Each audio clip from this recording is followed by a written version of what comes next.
Hello YouTube and welcome back to the channel. This is Miguel with season 1 of how to combine the DC deck building sets, and this is our second deck profile for the season.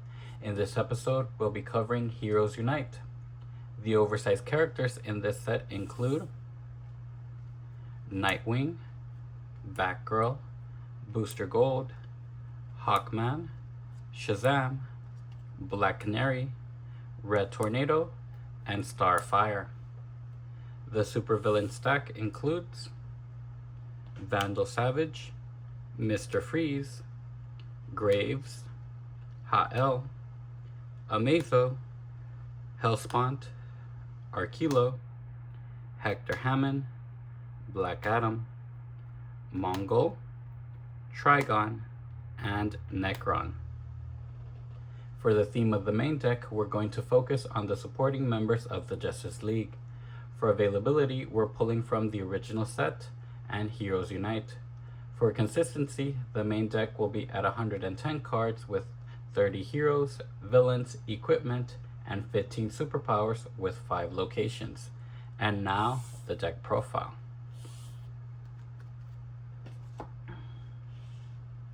For heroes at cost 2, we have doubles of Hawkgirl and Katana. Hawkgirl is an early game card that works best in hero-focused strategies, increasing in power for each hero in your discard pile. Katana is a standard low-cost defense that can be bought in the early game as well. At cost 3, we have doubles of Daughter of Gotham City, Plastic Man, and Raven. Daughter of Gotham City helps you recover punch cards early, useful for maintaining power generation. Plastic Man can copy effects of equipment you have played alongside him or in your discard pile as a way to maximize your turn. Raven provides generic support with power and draw, making her a strong buy in almost any deck. At cost 4, we have doubles of Swamp Thing, Deadman, Hero of the Future, and Sonic Siren. Swamp Thing can help you catch up or take the lead because he can increase to 5 power if you control a location. He can also be played with Power of the Green to have a location in play as soon as possible to increase in power. Deadman works best in the second buy round to have starters in your discard pile to choose from for his destroy effect. Hero of the Future supports heavy defense builds in order to increase in power for each defense card you control. Sonic Siren refreshes the lineup, helping to cycle out undesirable cards.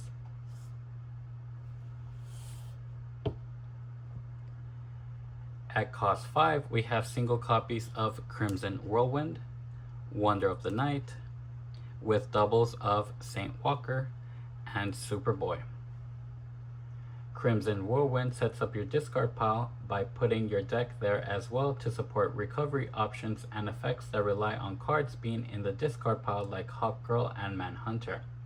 Wonder of the Night supports equipment builds by recovering an equipment from your discard pile to replay and draws a card.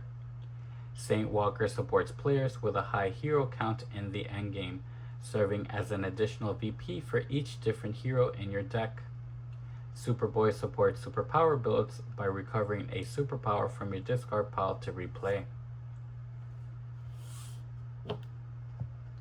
At cost 6, we have single copies of Blue Beetle, Warrior Princess, and Winged Warrior. Blue Beetle is a great reveal to defend card because he can defend against multiple attacks that have been thrown against you in one turn. Warrior Princess is a great card throughout the game because she generates +3 power and can be played with Starbolt to activate her secondary effect of gaining a card from the lineup and putting it into your hand. Winged Warrior supports hero builds by increasing in power to 5 total if you control another hero. At cost 7, we have single copies of Jason Blood and Kyle Rayner. Jason Blood supports villain-focused builds by recycling key villains from your discard pile. He works especially well with the Demon Etrigan, as the two can continually place each other on top of your deck for future turns. Kyle Rayner rewards players for collecting different power rings, generating more power for them being in play and in your discard pile. He can also serve as an alternate win condition if you manage to control 3 different power rings in one turn. At cost 8, we have a single copy of World's Mightiest Mortal. World's Mightiest Mortal scouts the top 2 cards of the main deck to give out more buy options while providing 5 power. For villains, at cost 1, we have doubles of Talon. Talon is a low cost +2 power, just as long as you control a starter that can be picked up early when you cannot afford a kick. At cost 2, we have doubles of Deadshot.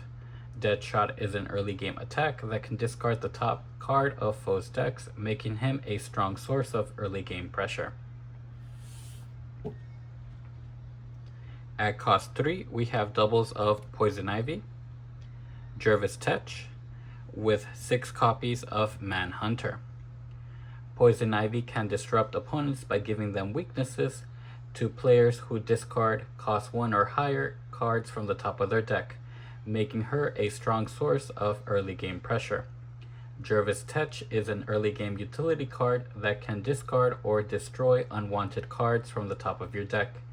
He can be played with Mind Control Hat to play each hero and villain from the lineup in order to maximize your turn. Manhunter increases in power for each Manhunter in your discard pile. He works best with cards that can set up your discard pile with more copies of Manhunter. At cost 4, we have doubles of Dr. Savannah, Killer Croc, and Parasite.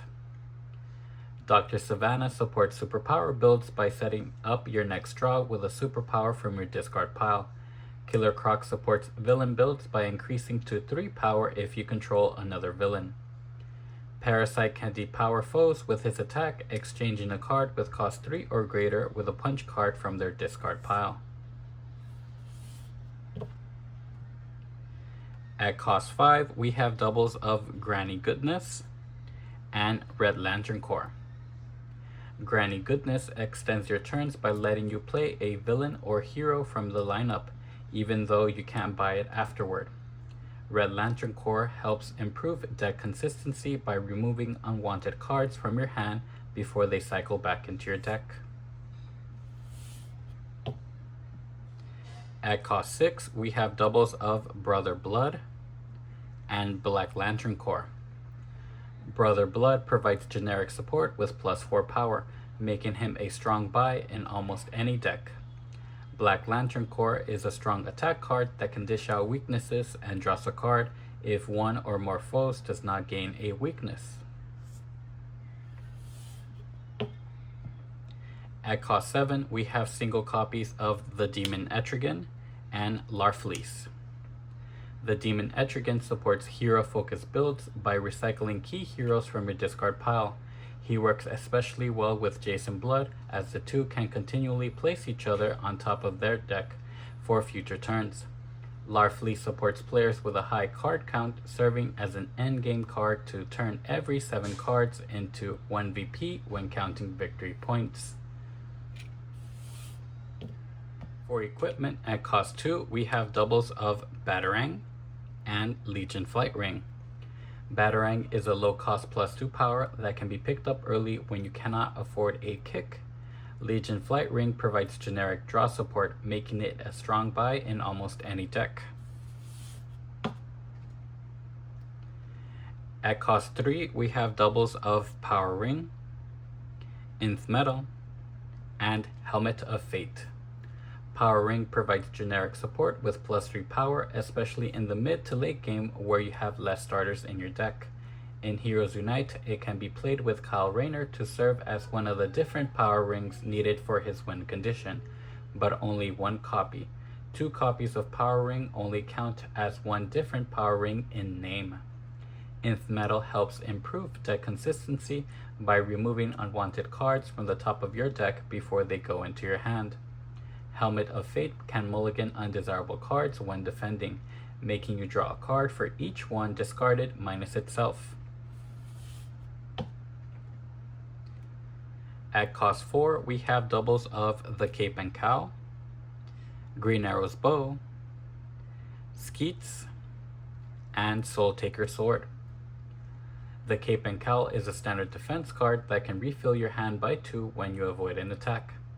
Green Arrow's Bow reduces the cost of supervillains by 2 for the turn without using the power generated, letting you buy other cards.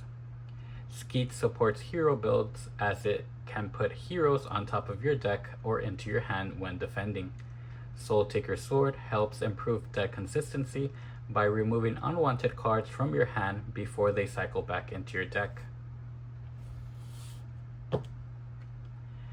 At cost 5, we have single copies of the Bat Signal, blue, green, indigo, orange, red, Star Sapphire, and Yellow Lantern Power Rings. The Bat Signal supports hero builds by recovering a hero from your discard pile to replay. Blue Lantern Power Ring supports hero builds by increasing in power for each hero in play and in your discard pile. Green Lantern Power Ring is a standard defense card that can refill your hand by 2 when you avoid an attack. Indigo Tri Power Ring provides power equal to the power of another card that generated power. Orange Lantern Power Ring is a great card throughout the game because it can gain an equipment with cost 5 or less without using the power generated for the turn, letting you buy other cards. Red Lantern Power Ring helps improve deck consistency by removing unwanted cards from the top of your deck before they go into your hand. Star Sapphire Power Ring can draw 2 cards, especially in multi-card type decks, to reduce the chances of revealing 2 cards with the same type. Yellow Lantern Power Ring can add pressure to opponents by decreasing their hand size by 1 with its attack. Each power ring rewards players for collecting different power rings, generating more victory points as your collection grows. At cost 6, we have doubles of Sign Cell. Sign Cell supports players with a high villain count in the endgame, serving as an additional VP for each different villain and supervillain in your deck.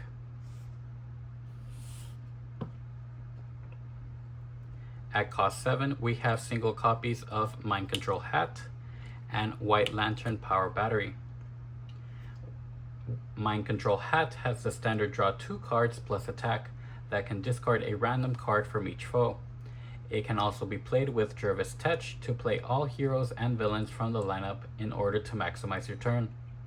White Lantern Power Battery sets up Kyle Rayner's win condition by gaining all power rings from the lineup and placing them into your hand. Apart from this strategy, it can also gain a card from the lineup to enable other endgame cards like Saint Walker or Sign Cell. For superpowers at cost 2, we have doubles of Whirlwind. Whirlwind can mulligan through your deck quickly to filter out unwanted hands. At cost 3, we have doubles of Force Field and Power of the Green. Force Field provides draw support and can also avoid an attack while in play, acting as another form of defense. Power of the Green is here to support locations by putting them into play and gaining power for controlling them. At cost 4, we have doubles of Bulletproof and Canary Cry. Bulletproof is the standard defense card that can draw a card and give the option to destroy a card from your discard pile. Canary Cry supports villain builds as it can put villains on top of your deck or into your hand when defending. At cost 5, we have doubles of Starbolt. Starbolt works best in superpower focused strategies, increasing in power for each superpower in your discard pile. At cost 6, we have a single copy of Heat Vision. Heat Vision is a standard destroy card that can thin out your deck out of undesirable cards to not draw into them throughout the game. At cost 7, we have a single copy of Shazam and Teleportation. Shazam can extend your turns by playing the top card of the main deck at the cost of not being able to buy it. Teleportation maximizes your turn by gaining the top card of the main deck and putting it into your hand to be played right away.